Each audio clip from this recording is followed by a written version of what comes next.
अस्सलाम वालेकुम। हम ओप को स्टार्ट करेंगे, तो ओप को स्टार्ट करने से पहले मैं साथ साथ क्योंकि इसकी एग्जांपल करूँगा तो इसलिए यहाँ से मैं सबसे पहले क्रिएट न्यू प्रोजेक्ट कर लेता हूँ। कंसोल एप्लीकेशन कर लेते हैं हम। यहाँ से हम C++ चूज़ करेंगे और मैं इसको डेस्कटॉप के ऊपर एक फ़ोल्डर बना लेता हूँ, न्यू फोल्डर C++ के नाम का।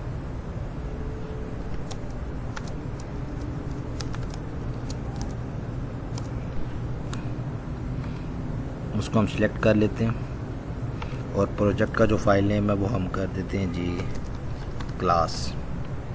ये हमारा सारा सेट हो गया और इसका भी प्रोजेक्ट टाइटल भी मैं दे देता हूँ क्लास। ठीक है, इसको हम नेक्स्ट करते हैं जी। GNU कंपाइलर यूज़ करेंगे। मेरे थोड़ा सा यहाँ पे इशू है तो इसलिए मैं इसको दोबारा ओपन करूँगा और यहाँ से जाके मैं इसको ओपन कर लूँगा। ये मेरे पास एक डिफ़ॉल्ट प्रोग्राम लिखा हुआ था, आप जो भी करते हैं तो उसमें ये डिफ़ॉल्ट प्रोग्राम आपके पास आ जाता है। अब थोड़ा सा आपको आइडिया होना चाहिए, हमारे पास दो तरह के वर्ड्स होते हैं। एक हमारे पास होते हैं प्री डिफाइंड और एक होते हैं यूज़र डिफाइंड। ये दो चीज़ें हमारे पास होती हैं। प्री डिफाइंड वो होते हैं जिनको हम कीवर्ड्स भी कहते हैं, और यूज़र डिफाइंड वो होता है जो हम खुद जो है वो उनको इनिशियलाइज़ करते हैं।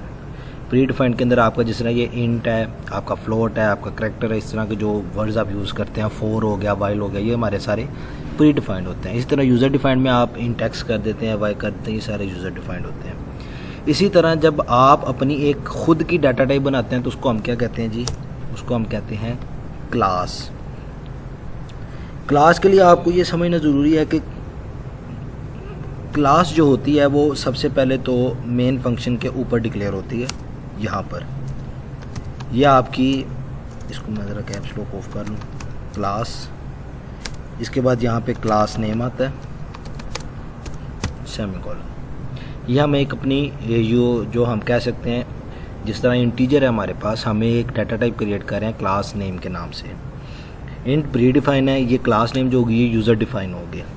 इसके बाद क्लास जो होती है ये एक ग्रुप ऑफ ऑब्जेक्ट्स होता है। ग्रुप ऑफ ऑब्जेक्ट्स जिस तरह आप कह लें कि हम अगर बात करते हैं एक पर्सन की, तो उस पर्सन का एक नाम है, उसका एक कॉन्टैक्ट नंबर है, उसका एक होम एड्रेस है, उसका फर्दर डिटेल्स भी काफ़ी आप ऐड कर सकते हैं। उसका फादर नेम ऐड किया जा सकता है, उसके बच्चों का नाम ऐड किया जा सकता है, कुछ भी ऐड किया जा सकता है। तो मैं यहाँ पे ले लेता हूँ जी स्टूडेंट, और मैं इसको सेमीकोलन लगा के तो हम इसको फर्दर आगे यूज़ कर लेते हैं।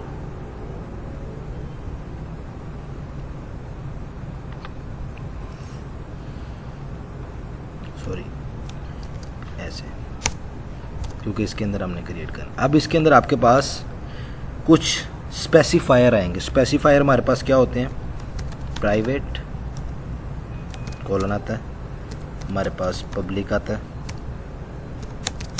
और हमारे पास एक और आता है जिसको हम कहते हैं प्राइवेट। ये तीन स्पेसिफायर होते हैं हमारे पास, तीनों को हम यूटिलाइज़ करते हैं। मैं सबसे पहले आपको सिर्फ पब्लिक का यूटिलाइज़ करना बताऊंगा। ये स्पेसिफायर आपने यूज़ करने होते हैं। पब्लिक के अंदर मैं क्या करता हूँ, मैं डिफ़ाइन कर देता हूँ क्या कि मैं यूज़ करूँगा स्ट्रिंग। स्ट्रिंग के लिए हम str देते हैं, ये स्ट्रिंग आ जाएगा, और इसको हम नेम दे देते हैं। एक और मैं स्ट्रिंग ले लूँगा इसी तरह, इधर मैं ले लूँगा स्टूडेंट का ID। एक और स्ट्रिंग ले लेते हैं और इसके अंदर मैं ले लूँगा डिग्री प्रोग्राम, डिग्री खाली कर लेते हैं। ये हमारे पास पब्लिकली चीज़ें आ गई। अब जब हमने मेन प्रोग्राम यूज़ करना है तो इसके अंदर मैं चाहता हूँ कि मैं जब ये स्टूडेंट कॉल करूँ, जैसे आप इंटीजर क्रिएट करते हैं, तो मैं क्या करूँगा, मैं यहाँ पे सिंपली अपनी क्लास को कॉल करूँगा। सिंपली क्लास को कॉल करने के लिए आप क्लास का नाम लिखेंगे, जिस तरह आप इंटीजर लिखते हैं, तो मैं यहाँ पे लिखूँगा स्टूडेंट। और मैं यहाँ पे अपना नाम लिख देता हूँ जी अहमद, कोई भी आप नाम लिख सकते हैं। और इसके बाद आप स्टेटमेंट टर्मिनेटर लगा दें। इससे क्या होगा कि आपके ये वाला जो डाटा टाइप है जिसमें आप इंटीजर एक्स क्रिएट करते हैं, एक स्टूडेंट नाम की जो आपकी डिफाइंड डाटा टाइप है वो क्रिएट हो जाएगी। जब ये क्रिएट हो जाएगी तो उसके बाद सेकंड मरला आता है कि हम इसको एक्सेस कैसे करेंगे। इसको एक्सेस करने के लिए आप सबसे पहले अपनी जो आपने क्लास डिफाइन की होगी उसको यूज़ करेंगे। जैसे मैं यहाँ पे करता हूँ सी आउट और यहाँ पे मैं लिख देता हूँ जी एंटर योर नेम, और मैं यहाँ पे सी इन करवा देता हूँ सीन। अब मैं किसके अंदर करवाऊँगा कि वो इस नेम के अंदर जाए, तो ये स्पेसिफाई करना पड़ेगा। तो हमने जो क्लास अभी क्रिएट की है उसका जो हमने ऑब्जेक्ट बनाया है या हमने जो उसे एक क्या कहते हैं एक वेरिएबल क्रिएट किया है वो अहमद के नाम का है। तो मैं क्या करूँगा यहाँ पे सिंपली AHMED लिखूँगा, साथ डॉट लगाऊँगा और इसको मैं स्टोर करवा दूँगा नेम के अंदर। इतने से प्रोग्राम को आप अभी ज़रा बिल्ड एंड रन करके देख लेते हैं, इसमें कोई भी एरर नहीं है और ये हमारा चल भी गया। मैं इधर अहमद ही एंटर कर देता हूँ, एंटर हो गया हुआ, यहाँ तक हमारे कोई मिस्टेक नहीं है। अब हमने ये भी चेक करना है कि ये इसके अंदर स्टोर हुआ है कि नहीं हुआ। तो हम क्या करेंगे अहमद डॉट नेम, इसको हम सी आउट करवा देंगे। इसको मैं दोबारा जाता हूँ, यहाँ पे मैं बिल्ड एंड रन कर देता हूँ, दोबारा चलेगा। यहाँ पे मैं अहमद दोबारा डालता हूँ तो वो देखें अहमद आउटपुट आ गया। यानी कि इस तरीके से मैं इनपुट भी दे सकता हूँ और मैं अपनी आउटपुट भी दे सकता हूँ। तो इसी तरह मैं इनको अब कॉपी कर लेता हूँ और डुप्लीकेट कर लेते हैं जी। यहाँ पे हम ऐसे और ऐसे, यहाँ पे नेम के बजाय मैं आईडी लगा देता हूँ और यहाँ पे भी मैं आईडी लगा देता हूँ। यहाँ पे मैं डिग्री लगा देता हूँ, यहाँ पे मैं डिग्री लगा देता हूँ। ठीक हो गया। मैंने अब तीनों की इनपुट ले ली और अब मैं यहाँ पे तीनों की आउटपुट दे सकता हूँ। सॉरी स्पेस दे देते हैं। इसके बाद अहमद डॉट आईडी, ये देखें वो साथ साथ मुझे गाइड भी कर रहा है क्या क्या करना है मैंने। फिर यहाँ पे लगा के अहमद, ये क्लास उठा लेगा, वो डॉट लगा के मैं यहाँ पे डिग्री की आउटपुट दे दूँगा और यहाँ पे मैं इसको एंड कर दूँगा और यहाँ पे मैं एक एंड लाइन कर दूँगा ताकि मेरी लाइन के अंदर स्पेसिंग भी आ जाए। इसको जब मैं अब बिल्ड करता हूँ, यहाँ से ये मैंने इसको बिल्ड कर दिया, तो ये आप देख सकते हैं कि मैं यहाँ पे अहमद लिखता हूँ, आईडी के अंदर मैं अपना नाम लिख देता हूँ, जैसे भी कुछ भी लिख लें, डिग्री BScs कर लेते हैं। तो ये देखें जी ये हमारे पास आउटपुट आ गई है। इसका मतलब है हम पब्लिक की क्लास को एक्सेस कर पा रहे हैं।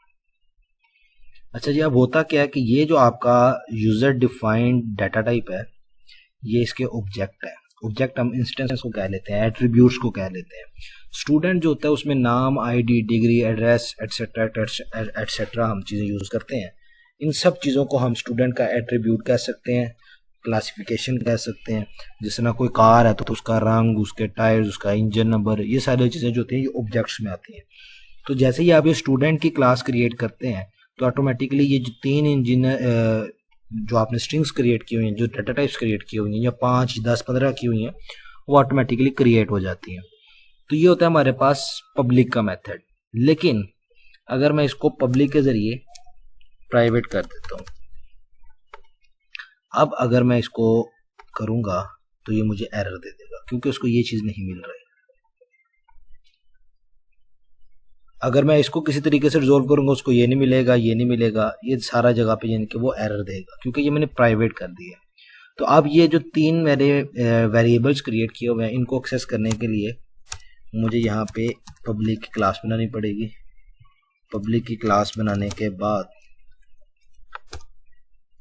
यहाँ पर मैं एक फंक्शन बनाऊंगा, कोई भी आप फंक्शन बना लें। मैं इसको स्ट्रिंग फंक्शन ही कह देता हूँ, स्ट्रिंग नेमिंग कर देता हूँ मैं, और इसके अंदर मैं स्ट्रिंग के अंदर नेम लूँगा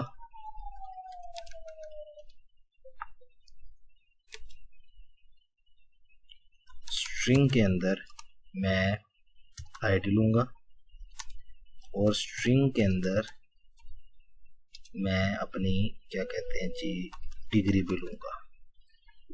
तो हमें एक फंक्शन क्रिएट करना पड़ेगा। अभी आप लोगों की आसानी के लिए मैंने इसके अंदर सेमीकोलन लगा के तीनों जो मैंने वेरिएबल यूज़ किए हुए हैं उनको मैंने आपको बताया है कि हम उसको किस तरीके से कंट्रोल कर सकते हैं। अब अगर आप लोगों को फंक्शन बनाना आता है तो फिर तो इसमें आपको किसी भी किस्म का कोई मसला नहीं आएगा, लेकिन अगर आप लोगों को फंक्शन बनाना नहीं आता, आपको फंक्शन का आइडियाज़ नहीं है, तो आपको फंक्शन के ऊपर पहले काम करना पड़ेगा। आपको देखना पड़ेगा कि फंक्शन आप कैसे यानी कि बनाते हैं, फंक्शन आप कैसे यूज़ करते हैं, देन आप जो है इसके ऊपर वर्किंग कर सकते हैं। तो यहाँ से मैं अब ये सेमीकोलन हटा देता हूँ ऐसे, और यहाँ पे मैं अपने फंक्शंस की चीज़ें लिखनी शुरू करूँगा। अच्छा, इससे पहले आपको थोड़ा सा चलें वो इसके बाद आइडिया देता हूँ। यहाँ पे मैं क्या कर देता हूँ, मैं यहाँ पे एन आई और डी कर देता हूँ आपकी आसानी के लिए, ताकि आपको कंफ्यूजन ना हो। और यहाँ पे मैं क्या करूँगा, name is equal to N, I D is equal to I, और यहाँ पे हम सेमीकोलन लगाएंगे और यहाँ पे मैं डिग्री जो है इसको कर दूंगा डी के इक्वल। ठीक है जी। अब मुझे ये थोड़ा सा ना यहाँ पे चेंज करना पड़ेगा। ये तो मैंने क्रिएट कर दी। इसके बाद मैं यहाँ पे इनपुट लेता हूँ, सिंपली मैं ये कॉपी कर लेता हूँ नेम, और इसको मैं स्टोर करवा देता हूँ एन के अंदर, और यहाँ पे डी आएगा डिग्री का, यहाँ पे आईडी आएगी आई के अगेंस्ट। अब क्योंकि ये मैं 3 नए वेरिएबल यूज कर रहा हूँ तो इसके लिए मुझे इनको डिफाइन भी करना पड़ेगा। स्ट्रिंग एन डी आई, ये 3 मैंने डिफाइन कर दिया। अब अगर मैं इसको यहाँ पे मैं इसको रिमूव कर देता हूँ। अब जरा इसको चलाते हैं और इसको हम क्या करते हैं, सिर्फ ये चेक करना है कि कोई एरर तो नहीं आ रहा। इसके अंदर ये हमें एरर दे रहा है, इसके अंदर अब क्या एरर है,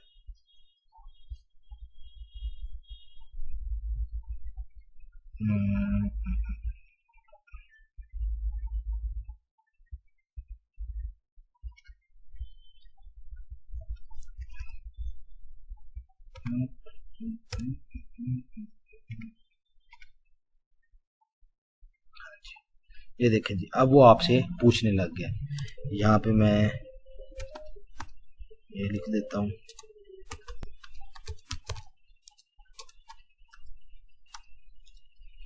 हमारी इनपुट चली गई है।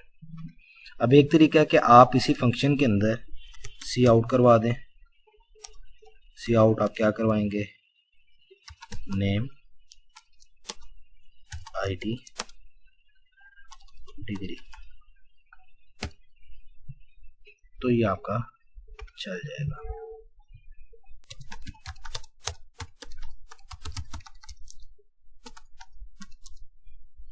अच्छा, इसने अभी आउटपुट नहीं दी, आउटपुट इसको देनी चाहिए थी। चले, मैं ये आउटपुट जो है रिटर्न के जरिए देनी होती है, तो मैं क्या करता हूँ, मैं इसको RETURN रिटर्न कर देता हूँ ऐसे, और यहाँ पे मैं सी आउट करवा देता हूँ।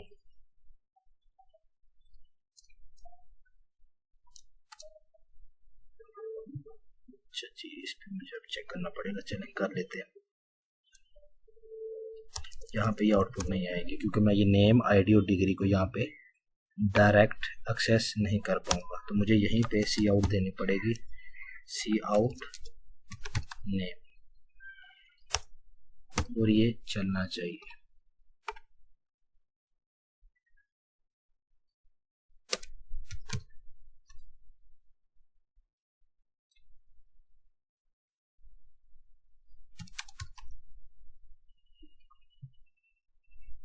अच्छा, इसको ज़रा मैं क्लोज कर देता हूँ और अब देखते हैं जी हमें क्या एरर देता है। ये चल पड़ा है जी। तो अहमद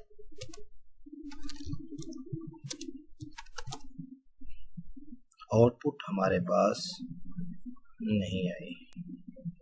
मैं आउटपुट कुछ और दे के देख लेता हूँ कि ये आउटपुट एक्सेस भी हो रही है कि नहीं। तो मैं यहाँ पे टेस्ट करवा के हम इसको देख लेंगे और इसके ऊपर अब हम देख लेते हैं।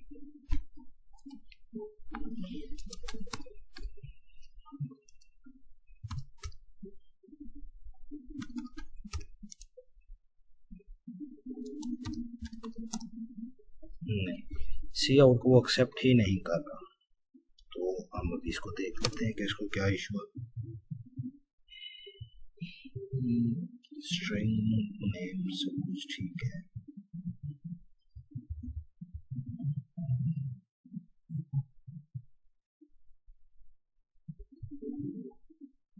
ये सब कुछ ठीक है। डिग्री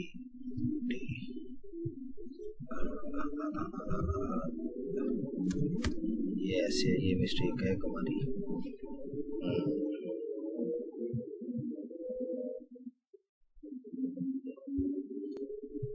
अब जरा चला के देखते हैं। सॉरी, इसको मैं बंद करना पड़ेगा।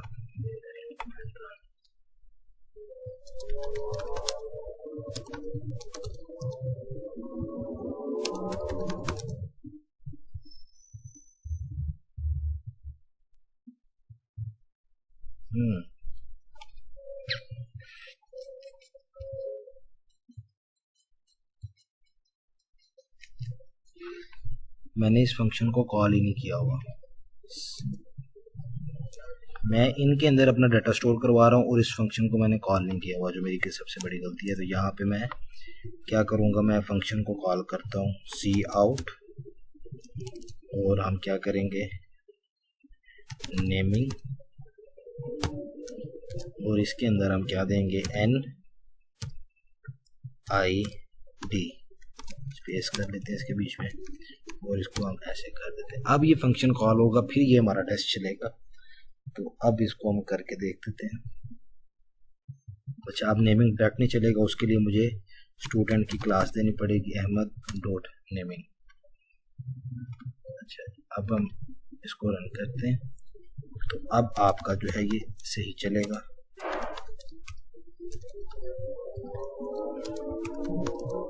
ये देखें जी, उसने ये प्रिंट कर दिया। ठीक है, अब हम यहाँ पे आते हैं और इसको हम यहाँ से क्रॉस कर देते हैं और यहाँ पे हम देंगे नेम ID और यहाँ पे हम डिग्री। इसके बाद हम इसको बिल्डर रन करते हैं।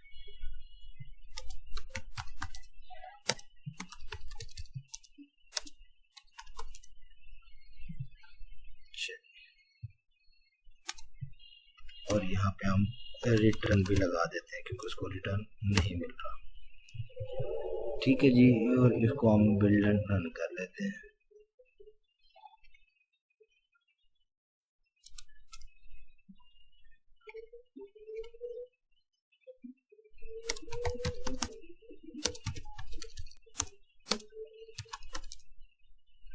अच्छा जी,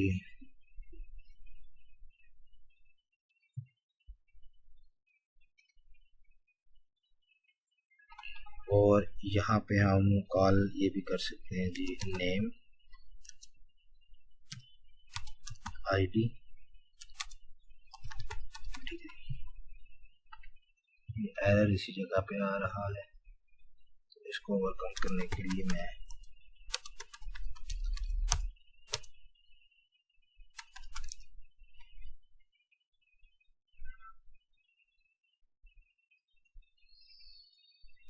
यहाँ पे मुझे ये सी आउट लगा, मैं नहीं लगाता, इसको मैं क्लोज कर देता हूँ और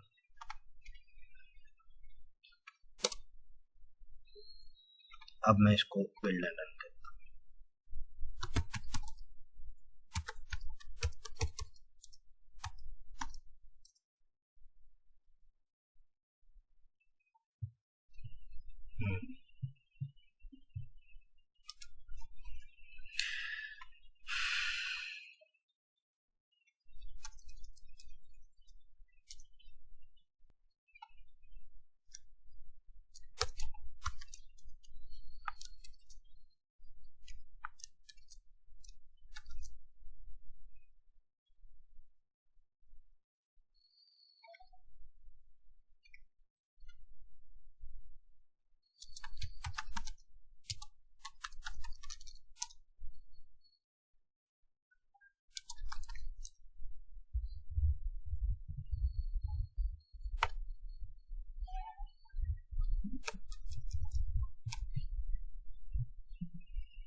ये हमारा ठीक होगा क्योंकि सी आउट 2 दफ़ा चल रहा था, यहाँ पे भी और यहाँ पे भी।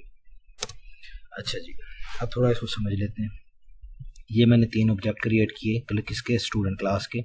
उसके अंदर मैंने एक फंक्शन बनाया नेमिंग के नाम का, जिसके अंदर मैंने 3 कॉल बाय रेफरेंस लिए। कॉल बाय रेफरेंस होता है कि मैं एन से पॉइंट आउट कर रहा हूँ, एन पे जो भी वैल्यू आएगी वो स्पेसिफाई हो जाएगी, आई पे जो भी वैल्यू आएगी वो यहाँ पे आ जाएगी, डी पे जो भी वैल्यू आएगी वो यहाँ पे आ जाएगी। ये होता है कॉल बाय रेफरेंस। जो कॉल बाय वैल्यू होता है उसमें आप यहाँ पे ये ऐसे नहीं देते, यहाँ पे आप डायरेक्ट नेम वगैरह देते हैं, जिस तरह अहमद, और इसके इर्द गिर्द आप ये वाला साइन लगा देते हैं ऐसे। तो इस तरह आप डायरेक्ट स्ट्रिंग देंगे तो वो आपका कॉल बाय वैल्यू हो जाएगा। इस तरीके से हम फंक्शन को कॉल करेंगे। और ये अब जो समझने की चीज़ है, प्राइवेट जो क्लास के अंदर आप बनाते हैं, अपना इंस्टेंस बनाते हैं, वो आप कहीं पे भी एक्सेस नहीं कर सकते आउटसाइड ऑफ द क्लास। आप उसी क्लास के अंदर रहते हुए इन चीज़ों को एक्सेस कर सकते हैं। तो इन चीज़ों को एक्सेस करने के लिए आपको इसके अंदर कोई ऐसा वे रखना पड़ता है जिसको आप मेन के अंदर से एक्सेस कर सकें। उसके लिए हम पब्लिक के अंदर कोई ना कोई फंक्शनैलिटी ऐसी बनाते हैं जिसके ज़रिए हम यहाँ से इसको कॉल करते हैं। जैसे मैंने इसको ये कॉल किया और ये यहाँ पे चला गया और इसने अपनी वैल्यूज़ दे दी। इस तरीके से हम प्राइवेट के साथ खेलते हैं। ये प्राइवेट और पब्लिक जब आप समझ जाएंगे तो इसी तरीके से हमारी प्राइवेट भी यूज़ होती है। जब हम आगे इनहेरिटेंस को पढ़ेंगे ऊप के अंदर, उसके अंदर हमारी फिर जो पब्लिक, प्राइवेट और थर्ड क्या थी मेरे जहन से अब इसका नाम निकल गया, प्रोटेक्टेड। जो प्रोटेक्टेड होगी वो हम जो है इनहेरिटेंस के अंदर यूज़ करेंगे। ठीक है, अभी तक के लिए इतना ही। आप इसकी थोड़ी सी प्रैक्टिस कीजिए, थोड़े से प्रोग्राम लिखिए इसके हवाले से। आप इस तरह इंटीजर्स को भी ले सकते हैं, अरेज को भी ले सकते हैं, जिस चीज़ को भी आप यूज़ करना चाहें इस तरीके से आप कर सकते हैं। प्राइवेट और पब्लिक के अंदर फ़र्क यह है कि पब्लिक, आप जो भी चीज़ पब्लिक के अंदर मेंशन करेंगे वो आप मेन के अंदर उसको एक्सेस कर सकते हैं। प्राइवेट के अंदर जो चीज़ आप मेंशन करेंगे वो आप एक्सेस नहीं कर सकते। और सेकंड चीज़, अगर मैं प्राइवेट मेंशन नहीं भी करता यहाँ से मैं ये हटा भी देता हूँ, तब भी ये मेरा प्राइवेट रहेगा, क्योंकि बाय डिफ़ॉल्ट आपकी जो भी चीज़ क्लास के अंदर जाती है वो प्राइवेट होती है। पब्लिक आपने जो भी चीज़ करनी होती है वो आप पब्लिक के अंदर बताते हैं। अभी तक के लिए इतना ही। नेक्स्ट क्लास में हम इनहेरिटेंस और जो भी हमारे ओप के डिफरेंट कॉन्सेप्ट्स हैं उनके ऊपर हम बात करेंगे। उनको समझने से पहले आपको क्लास और ऑब्जेक्ट्स का पता होना ज़रूरी है। थैंक यू, मिलते हैं नेक्स्ट वीडियो के अंदर।